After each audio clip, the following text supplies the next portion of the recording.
الفاتحة. أعوذ بالله من الشيطان الرجيم. بسم الله الرحمن الرحيم. الحمد لله رب العالمين الرحمن الرحيم مالك يوم الدين. إياك نعبد وإياك نستعين. اهدنا الصراط المستقيم صراط الذين أنعمت عليهم غير المغضوب عليهم ولا الضالين. آمين. أعوذ بالله من الشيطان الرجيم. بسم الله الرحمن الرحيم. الحمد لله رب العالمين والصلاة والسلام على أشرف الأنبياء والمرسلين وعلى آله وصحبه أجمعين. اللهم فقهنا في الدين وعلمنا التأويل واهدنا الصراط المستقيم. اللهم زدنا علما وارزقنا فهما. وصلى الله على سيدنا محمد وعلى آله وصحبه أجمعين والحمد لله رب العالمين. بسم الله الرحمن الرحيم. السلام عليكم ورحمة الله وبركاته.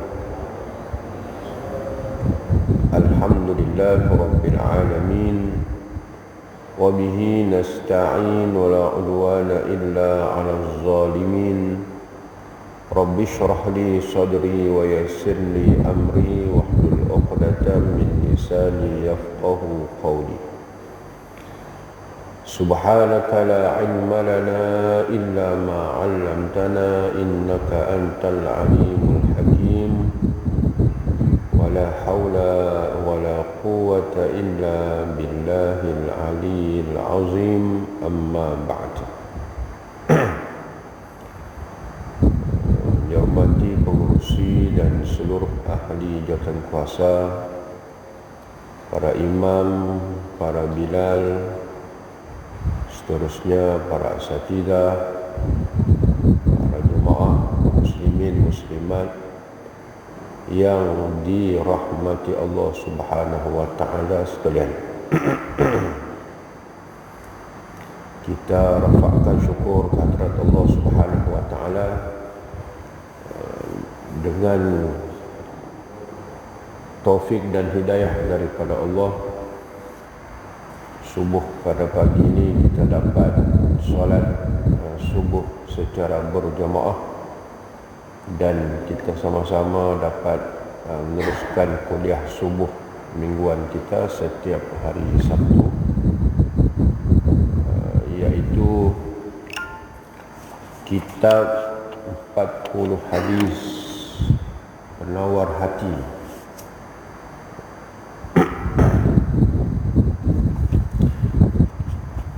yang disusun oleh Syekh Ahmad Fahmi bin Zamzam Abu Ali Al-Banjari An-Nadwi Al-Maliki rahimahullah ta'ala. InsyaAllah pada pagi ini kita masuk hadis yang ke-37. Hadis yang ke-37 bermakna kita berada di 3 hadis yang terakhir sebelum hadis ke-40. Pagi ini masuk hadis yang ke-37. Qala al-musannif rahimahullahu ta'ala wa nafa'ana bihi wa bi'ulumihi fid darain amin ya rabbal alamin. Siapa orang yang pintar? Siapa orang yang pintar? Pintar, pandai, bijaksana. Dia dikurang-kurang itu kan maksudnya itu. Ataupun pandai. An Abi Ya'la Shaddad bin Aus radhiyallahu anhu anin Nabi sallallahu alaihi wasallam qala al-kayyisu man dana nafsahu wa amila lima ba'dal mauti wal ajizu man atba'a nafsahu hawaha wa tamanna 'ala Allahil amani. Rawahu Tirmidzi wa qala hadithun hasan. Yang bermaksud daripada Abi Ya'la Shaddad bin Aus radhiyallahu anhu, daripada Rasulullah sallallahu alaihi wasallam sabdanya, orang yang cerdik ialah orang yang selalu memperhitungkan dirinya dan ia suka beramal untuk bekalan sesudah mati. Dua ciri orang yang dikatakan cerdik. Pertama, al-kayyisu man dana nafsahu, orang yang selalu memperhitungkan dirinya. Maknanya dia duk hisap nilai diri dia. Aku macam mana, baik ke tidak? Amalan banyak ke sikit? Banyak amal soleh ke? Sedekah macam mana? Dia duk hitung diri dia. Tak sempatlah hitung diri orang lain. Ini orang cerdik. Tak sempat dia nak pergi tafsir orang lain. Kenapa orang ni begini ya? Dia tak sempat. Yang Nabi sebut orang yang cerdik itu iaitu mereka yang sering bermuhasabah dalam hidupnya, menghitung diri sendiri. Sudah jadi baik ke belum? Amalan kita, ibadah kita jaga baik-baik ke? Sedekah kita macam mana? Sambil-sambil tu, sebelum saya terlupa, dialukan para jemaah untuk sama-sama berinfak dan menyumbang, khususnya kopi-kopi pagi, untuk kopi-kopi pagi, membuka ruang untuk bersedekah lah sesiapa yang nak bersedekah. Bersedekah ni sama ada duit ke atau wallahu alam lah, kot boleh bawa roti canai ke kan, boleh bawa mi goreng ke apa ke, jemput untuk bersedekah. Jadi itu antara ciri orang yang cerdik, kata Nabi SAW. Ciri orang yang cerdik yang kedua, wa amila lima ba'dal maut, iaitu mereka yang suka beramal. Maknanya banyak beramal, persediaannya untuk mati. Dia beramal ni persediaannya untuk mati. Ini orang yang cerdik.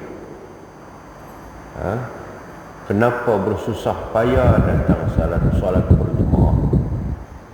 Kenapa bersusah payah duduk di dalam surau masjid, duduk dalam majlis ilmu? Kenapa?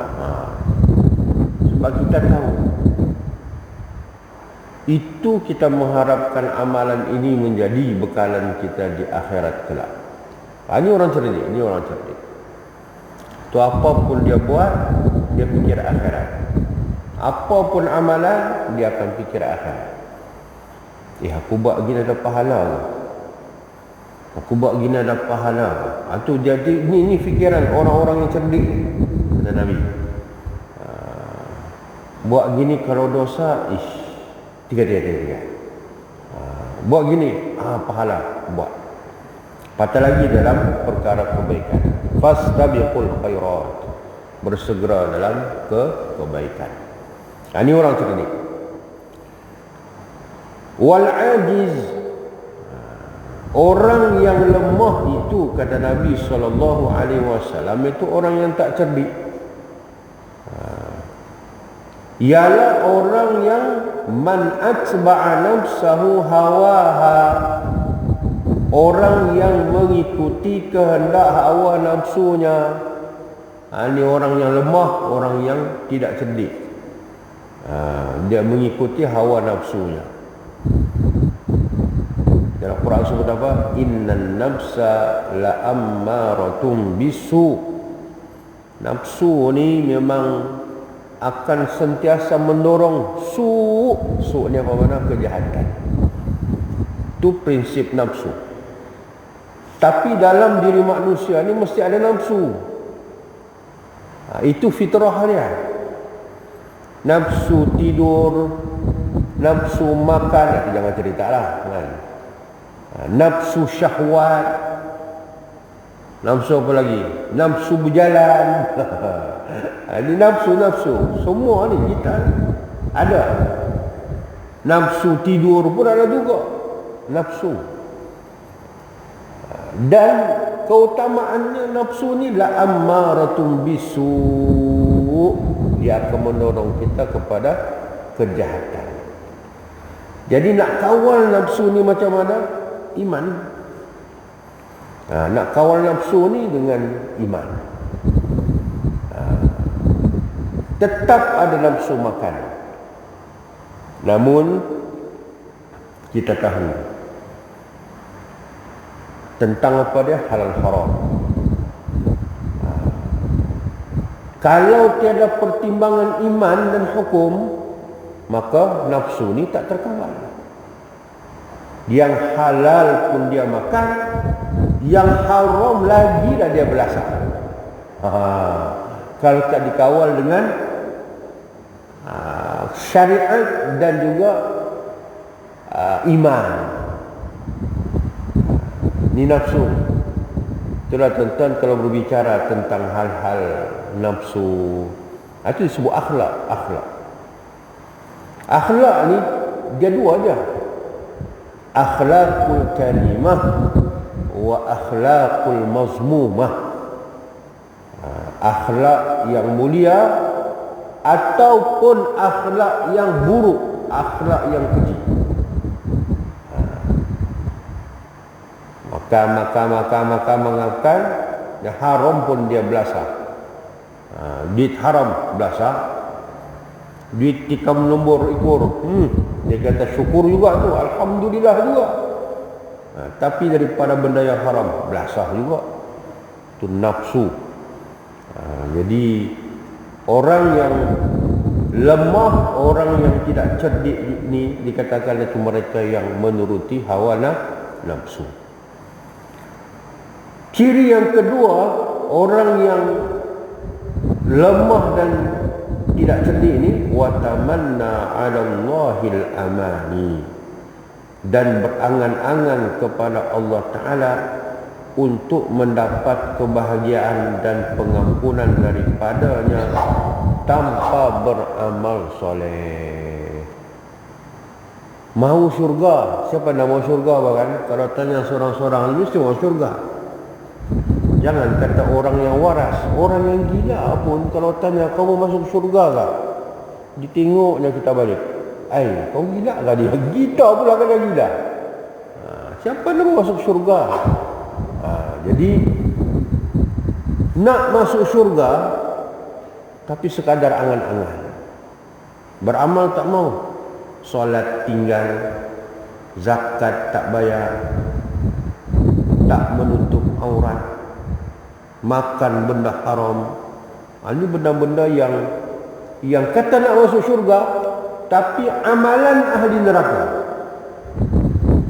Nak masuk syurga tetapi amalan ahli neraka. Tak kena. SOP-nya ada dalam agama kita. Engkau ikut jalan ni, syurga. Itu kita diajar. SOP ni tak kita buat. Walaupun yang memuktamadkan sama ada kita layak menghuni syurga Allah ataupun tidak, itu kerja Allah. Itu kerja Allah. Namun dalam agama kita jelas benda-benda yang mendorong ataupun menunjukkan kita bagaimana nak masuk syurga Allah Subhanahu wa taala. Muslimin dan muslimat yang dirahmati Allah, keterangan terdapat banyak perbezaan dalam membuat penilaian. siapakah sebenarnya orang yang cerdik dan siapakah sebenarnya orang yang bahagia? Yalah, kita kalau ditanya siapa orang yang cerdik, kita akan tanya, kita akan jawab. Masa dulu dia SPM 10A pak. Itu orang cerdik itu. Itu nilaian kita. Banyaklah dia punya indikator yang digunakan untuk meletakkan seseorang itu dikatakan cerdik ataupun tidak. Kita di Malaysia ni, saya ada tengok satu video bagaimana senarai orang-orang yang tercerdik, terpandai, istilahnya apa dia dalam mana? Genius kah? Kan? Orang yang genius di Malaysia, dia keluarkan, rupanya ramai juga. Dari kecil buat formula sendiri, matematik, SPM pecah rekod 17A dalam SPM. Apalagi dengan umur 2 tahun sudah pandai membaca, sudah pandai mengira. Ada anak Malaysia. Cuma kecerdikan itu bila sudah menjangkau umur tinggi, remaja,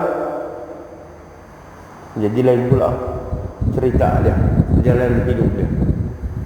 Ada yang terjebak dengan dadah, ada yang terjebak jadi pelacur, ada yang terjebak jadi gay pun ada. Ada seorang tu memang budak cerdik, sampai ditanya pergi ke luar negara, lama menghilang. Mana dah budak ni? Senyap. Dengar-dengar, kali tengok sudah kahwin. Lelaki. Ingat kahwin dengan perempuan, kahwin lelaki dengan lelaki. Astaghfirullah. Siap bertanjak baju Melayu bersamping lagi. La ilaha illallah. Kejut. Tengok. Inikah dikatakan orang yang cerdik, orang yang pandai. Itu banyak penilaiannya.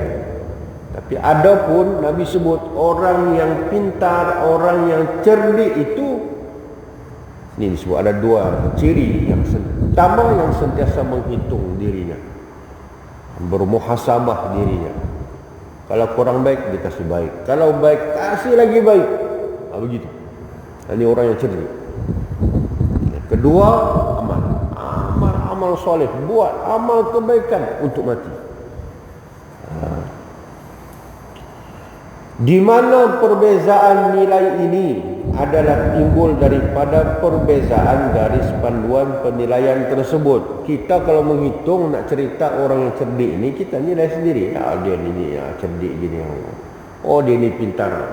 Hitungan kita. Banyak manusia ni banyak dia punya perhitungan dia. Nak meletakkan seorang tu cerdik tak cerdik. Bagi seseorang yang berfahaman kebendaan, orang yang cerdik pada penilaiannya ialah seseorang yang banyak memiliki harta benda dan banyak wang. Itu orang yang bisnes. Tapi kalau sudah orang tu daripada bisnes, istilah sekarang, zero to hero. Kan? Kalau orang bisnes ni selalu dia sebut zero to hero. Dulu tak ada apa-apa. Tapi bila dia bisnes, dia belajar sana, kemudian dia marketing dia macam mana apa semua, last sekali dia jadi kaya raya. Jadi orang akan nampak, hebat kau, cerdik, pandai. Gitu. Itu bagi orang yang fahaman kebendaan, orang yang begitu. Kemudian berpeluang untuk menikmati segala kelazatan dunia dan bebas untuk bersukaria di gelap malam atau menyaksikan pertandingan-pertandingan sukan dan sebagainya dengan tidak mengira atau memperhitungkan bagaimanakah ia akan mengakhiri kehidupannya di dunia di dalam kubur nanti, dan tidak membuat rancangan bagaimanakah ia akan berhadapan dengan Allah Ta'ala pada hari kiamat nanti. Banyak duit, tapi duit ni bagi dia boleh hidup mewah, berfoya-foya. Nak pergi mana berhibur, pergi. Tak kisah dia naik kapal terbang, soal tiket tambang rendah ke tambang tinggi, dah bagi dia tu kan. Kalau tiket saja orang alik mau 13,000, macam 13 ringgit saja tu. Ada tuan-tuan orang bisnes ni tambang tiket saja pun mau 13,000 satu hala, pergi balik mau 26,000. Bagi dia tidak apa tu. Orang bisnes 26,000, dia kata sikit tu sikit, kemasukannya lagi banyak. Ada tuan-tuan, sarapan pun mau 2-3 ribu. Sarapan pagi mau 2-3 ribu, belum makan tengah hari. Bayar tuan-tuan, macam kita lah kalau duduk di mana, di kedai Maimunah ke apa, bayar berapa? 20 ringgit. Orang kaya sarapan saja bukan 20 ringgit, 2-3 ribu pop bayar. Macam kita lah bayar macam dengan 20 ringgit Maimunah. Dia orang kaya. Bila sudah kaya ni, nak makan apa sila, nak pakai apa sila, nak pergi mana sila. Maknanya dia tu sudah hidup dalam keadaan cukup senang. Namun itulah disebut ni orang yang berfahaman kebendaan ni, dia tak menghitung pun bagaimana kekayaannya, harta benda yang ada ni yang mampu menjadi bekal di akhirat ni. Dia tak fikir yang tu pun. Tak fikir. Nak fikir bersedekah, nak berfikir berwakaf. Kemarin khutbah tajuk berkaitan dengan wakaf tunai. Kan? Itu dah tahulah kemarin khatib, kalau kita kemarin tak tidurlah. Cerita bab wakaf. Tak terfikir kita nak wakaf harta kita, persediaan untuk kita nak mati. Kita nak bersedekah, tak fikir. Orang yang ada harta ni dia tak fikir yang itu. Tu kadang-kadang ada juga yang terfikir menyumbang sini sana. Tapi orang kaya ada satu, Allah SWT Muhammad riwayat ke apakah, kenapa orang kaya ni dia menyumbang sikit, sehingga mengatakan bahawa dia sumbang sikit itu sebab itulah dia menyangka bahawa sumbangan sikitnya itulah satu nilai yang halal gitu, yang bersih. Itu perkara itu sudah disentuh mana, saya pun tak ingat lah. Ada satu yang mengatakan bahawa gitu. Ini berkaitan dengan orang kaya yang mana kayanya itu bersumber daripada perkara yang haram. Kaya tapi kekayaan dia itu sumber daripada yang haram. Bila dia nak menyumbang, pada nisbah dia, jangan nisbah kita sebab kita bukan orang kaya, pada nisbah dia rasa itu adalah banyak bagi dia, tapi pada hakikat sikit. Sebab kenapa? Sebab dia mendapatkan kekayaan itu daripada sumber yang haram. Tetapi bagi seorang yang beriman, tadi cerita orang yang fahaman kebendaan, ada hartanya daripada tak ada hartanya, akhir sekali hartanya itu menenggelamkan dia dengan kelazatan dunia. Dia tak fikir pun harta itu nak bantu dia di akhirat nanti. Tetapi bagi seorang yang beriman, ia mempunyai penilaian tersendiri yang berdiri di atas dasar keimanannya, di mana setelah ia beriman dengan Allah Ta'ala dan Rasulnya, dan juga setelah ia beriman dengan hati pembalasan yang akan dihadapinya, lalu ia menganggap kehidupan di dunia ini sebagai jambatan yang akan menyampaikannya ke negeri akhirat, tempat bersuka-suka atau tempat bermain sesuka hati. Itu keadaan orang beriman. Kau buat apapun amalanmu di mana masa hidup ni, dia fikir akhirat ya. Sebab di syurga, bila sudah masuk syurga, kita masing-masing lah kan. Apakah dalam hidup kita ni kita rasa paling nikmat? Kita rasa apa yang paling nikmat kita rasa? Mungkin dulu masa muda-muda, bila kahwin, kan, mula-mula kahwin, dia kata bahagia, nikmat. Tak kekal kan? Bukan tak kekal apa? Masa tu lah. Sekarang sudah beranak pinak ni, dia rasa lain pula kebahagiaan dia. Bukan kata tak bahagia, tapi dia ada rasa lain. Mula-mula mungkin kita dulu kita rasa, ialah apa yang paling kita rasa paling nikmat hidup kita dunia. Adapun nikmat dunia tu yang kita rasa paling nikmat, nak sebut sedikit nikmat yang ada pada syurga tu pun sangat sedikit lah berbanding kenikmatan berada di syurga nanti. Syurga ni jangan cerita.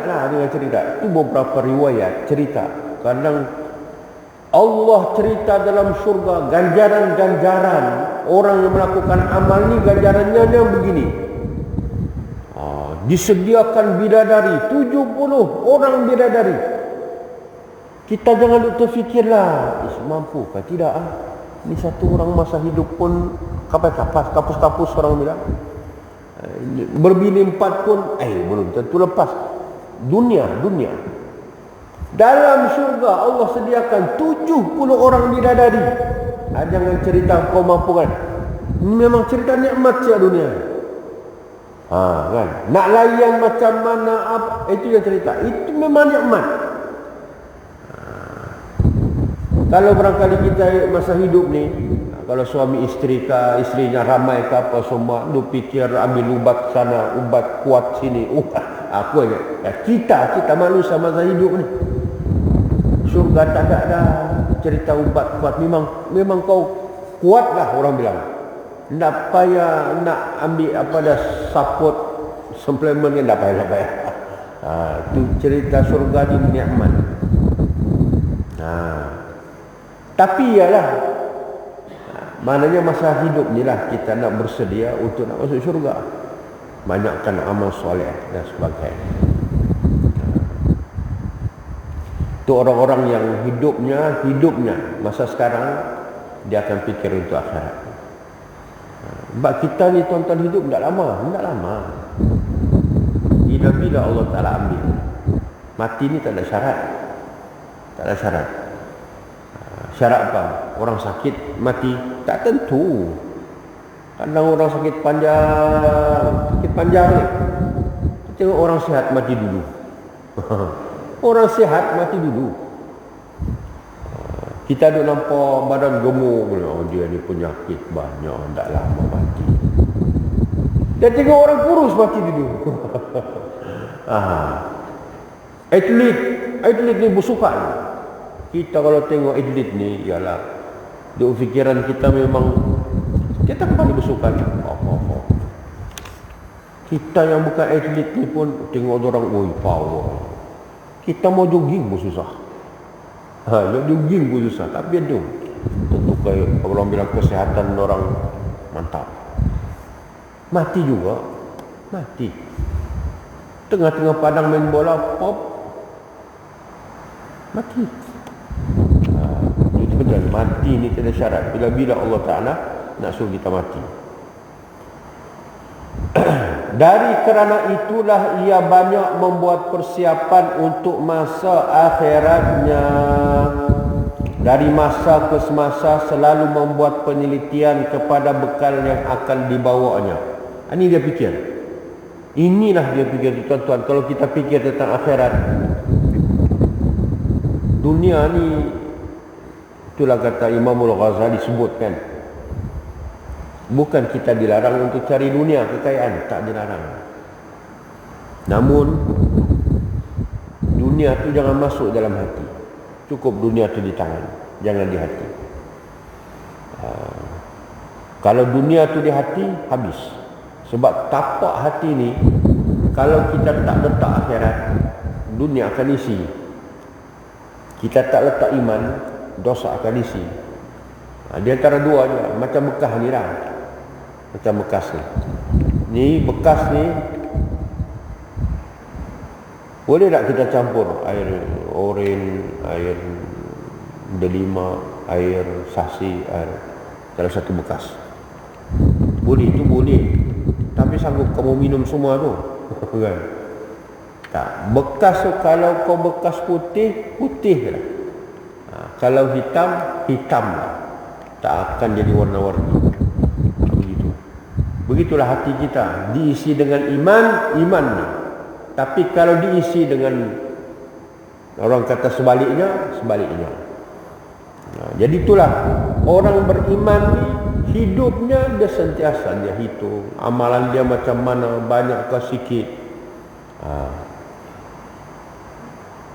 Dia menganggap dunia adalah laksana benang, tempat ia bertanam, dan akhirat tempat ia akan memetik buahnya.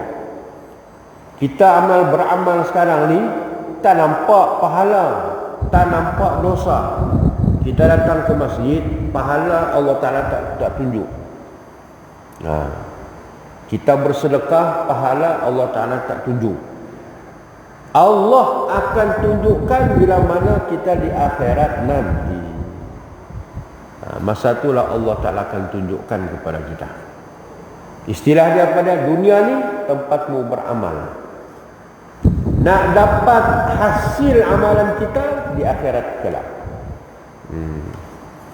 Dan oleh kerana dia hidup dalam dunia ini, maka terpaksa juga ia berusaha untuk mencari sara hidupnya dan saranan orang-orang yang ada di bawah tanggungannya. Hidup dunia, nak cari bekal akhirat. Bukan setakat bekal akhirat itu, tapi kita ada tanggungjawab. Kita ada bini, kita ada anak, kita ada keluarga. Maka bagaimana tanggungjawab kita itu boleh juga menghasilkan sesuatu di akhirat nanti. Macam kita cari nafkah, tanggungjawab kita. Kita pergi cari nafkah untuk mendapat, orang bilang apa? Untuk menanggung sebagai keperluan pada ahli keluarga kita. Itu juga dikira sebagai ibadah. Orang kita pergi mencari nafkah setiap hari tu, pergi pagi balik petang, pagi balik petang kerja.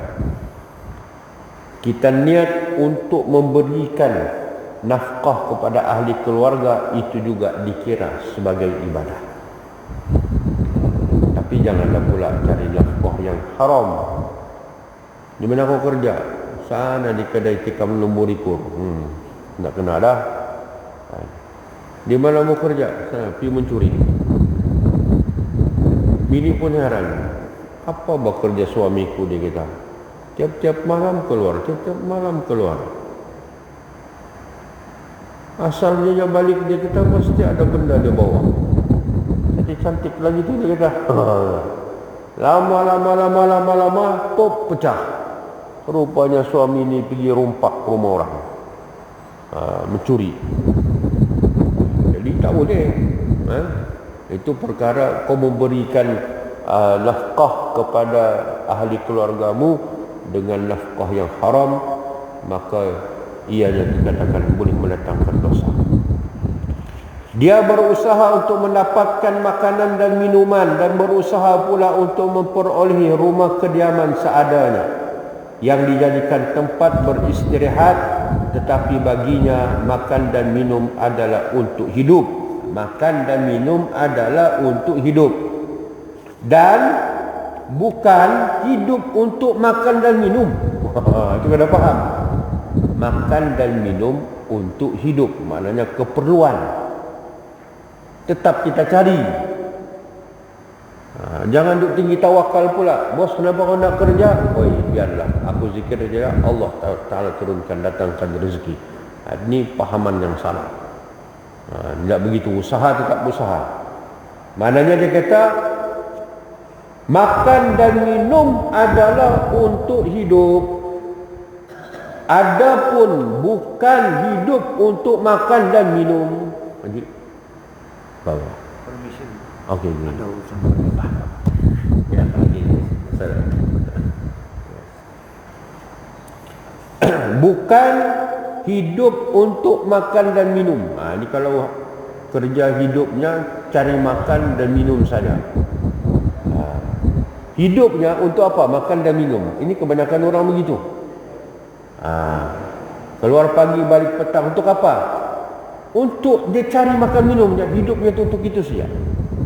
Bukan kata minum dan makan itu untuk hidup. Itu kadang-kadang dua istilah ini macam sama kan, tapi maksudnya berlainan. Mencari dunia untuk akhirat, bukan mencari dunia lupakan akhirat. Cari dunia untuk akhirat. Bukan kau sibuk mencari dunia, lupa akhirat. Ini salah. Contoh, mencari dunia, kita pergi kerja. Time masuk sembahyang. Ini mananya kau cari dunia, tak lupa akhirat. Tapi kalau cari kerja, time orang sembahyang, kau tak sembahyang. Ini lupa akhirat. Ini yang tak boleh. Ini yang sangat-sangat rugi. Itulah hidupnya, itu bukan orang cerdik. Itu dimaksudkan, itu bukan orang cerdik. Tapi orang cerdik ini, dia buat kerja, tidak lupa akhirat. Orang tak cerdik, sibuk, lupa akhirat. Itu kadang-kadang Allah zahirkan. Orang yang cari harta, tapi tak lupa akhirat. Ada. Dia jadi kaya raya. Tak lupa akhirat. 5 waktu jaga. Kemudiannya ibadah jaga. Umrah, sedekah, apa semua jaga. Ini orang yang cari dunia, tak lupa akhirat. Tapi kalau cari dunia, kaya juga ada ni, kaya juga. 5 waktu tak jaga. Bersedekah jauh sekali. Nak pergi Mekah, tak. Dia tak fikir nak pergi Mekah. Dia fikir pergi UK, USA, Korea. Dia fikir-fikir pergi yang tu je. Ini yang lupa akhirat. Tapi semuanya itu ada berlaku. Sebaliknya, orang yang lemah ialah orang yang tidak mengambil berat masalah akhiratnya, lalai daripada mengingati mati, merancang untuk hidup 100 tahun atau lebih lagi, banyak bersuka-suka dan banyak membuang masa untuk bermain atau menyaksikan permainan. Apabila ia memperbuat sesuatu pekerjaan, ia akan melupakan hukum-hukum Allah. Tak kiralah hal haram. Kalau berniaga tu dia sapu semua. Yang haram pun sapu, yang syubhah pun sapu, semua dia sapu. Ia tidak memperdulikan urusan sembahyang dan tidak mengambil berat dengan ibadah-ibadah yang lain, dan ianya banyak berangan-angan untuk mendapat pengampunan dan anugerah daripada Allah Ta'ala, sedangkan ia tidak mahu beramal soleh dan tidak merancang dengan baik untuk akhirat. Ini keadaan orang yang ajiz, orang yang lemah, orang yang tidak cerdik. Memang tak fikir akhirat lah. Hidup tu tak fikir akhirat langsung. Inilah orang yang tidak cerdik. Jadi kesimpulannya daripada hadis ini, iaitu orang yang cerdik, kata Nabi, ada dua. Pertama, mereka yang sentiasa bermuhasabah dirinya, menghitung dirinya. Dan yang kedua, sentiasa memperbanyakkan amal untuk bekal akhirat. Jadi orang cerdik. Adapun orang yang lemah, orang yang tidak cerdik ini, iaitu mereka yang sentiasa mengikuti hawa nafsu yang pertama. Yang kedua, berangan-angan berangan-angan nak masuk syurga tapi tidak beramal pun, angan-angan sahaja. Ini orang yang lemah, orang yang tidak cerdik. Mudah-mudahan kita termasuk dalam golongan orang yang cerdik, insya-Allah. Hanya sekadar itu sahaja pada pagi ini. Kita akan sambung pada akan datang, insya-Allah. Wallahu a'lam. Ada soalan? Tiada soalan. A'udzu billahi minasyaitonir rajim. Bismillahirrahmanirrahim. Alhamdulillahirabbil alamin wassalatu wassalamu ala asyrafil anbiya'i wal mursalin wa ala alihi wa sahbihi ajma'in. Allahumma ij'alna jam'ana hadha jam'an marhuma wa tafarruqana min ba'dihi tafarruqan ma'suma. Wa sallallahu ala sayyidina Muhammad wa ala alihi wa sahbihi ajma'in. Alhamdulillahirabbil alamin. Kita dengan bacaan tasbih kafarah dan surat Nas.